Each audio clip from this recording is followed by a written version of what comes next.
මේ තියෙන්නේ රක්වාන ඉඳන් දෙනියාට යන පාර වංගු 10 පාර අලුතෙන් හැදිලා පළවෙනි වංගුව ඊට පස්සේ මේ දෙවෙනි වංගුව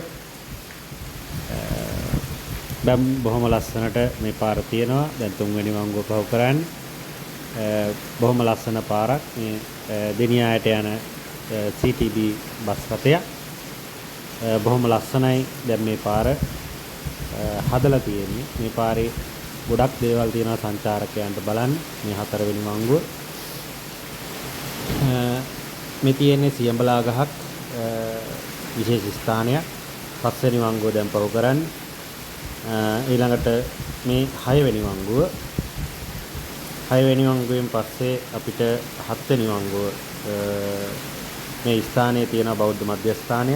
ඊළඟට 8 වෙනි වංගුව 8 වෙනි වංගුවේ පස්සේ අපිට මුණ ගැහෙන්නේ 9 වෙනි වංගුව. මේ 9 වෙනි වංගුව විශේෂ ස්ථානයක්.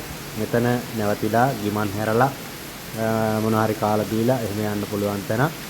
මෙතන ඉතින් අපවිත්‍ර නොකර බොහොම පරිස්සමින් ඒ අපද්‍රව්‍ය බැහැර කරලා යන්න ඕනේ. ඊළඟට 9 වෙනි වංගුව 9 වෙනි වංගුව පහු කරලා ඊට පස්සේ 10 වෙනි වංගුවත් පහු කරලා යනකොට හම්බ වෙනවා කඩමුදුන හන්දිය. එතනින් උඩහට තියෙන පාරේ ගියාට පස්සේ ලස්සන අරණ්‍ය සේනාසනයකට යන්න පුළුවන්.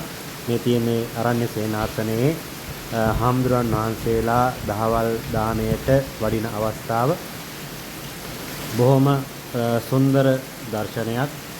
හාමුදුරන් වහන්සේලා විශාල ප්‍රමාණයක් මේ ස්ථානයේ වැඩ සිටිනවා. එතකොට උන්වහන්සේලා වෙනුවෙන් දානය පූජා කරන්න ලංකාවේ ඕන කෙනෙකුට අවස්ථාව උදා වෙනවා. අවස්ථාව උදා කරගන්න පුළුවන්.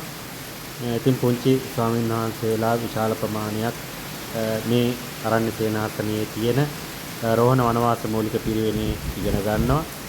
ඒ පොඩි හාමුදුරුවෝ වහන්සේලාට ඉගෙන ගන්නට අවශ්‍ය කරන ඒ ද්‍රව්‍ය පරිත්‍යාග කරන්න, පාසල් උපකරණ පරිත්‍යාග කරන්නත් පුළුවන්.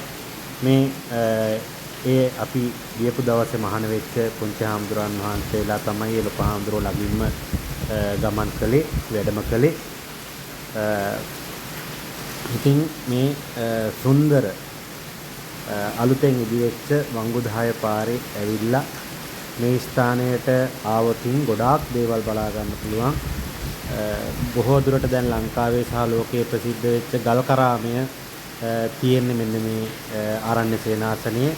මේ ආරණ්‍ය සේනාසනයේ පාලක අනුශාසක දෙමුආවත චන්දානන්ද ලොකු හාමුදුරුවෝ තමයි මේ ගල්කරාමය නිර්මාණය කළේ. කාට හරි උදව් කරන්න තියෙනවා නම් උන්වහන්සේලාට මේ සඳහා උදව් උපකාර කරන්න පුළුවන්.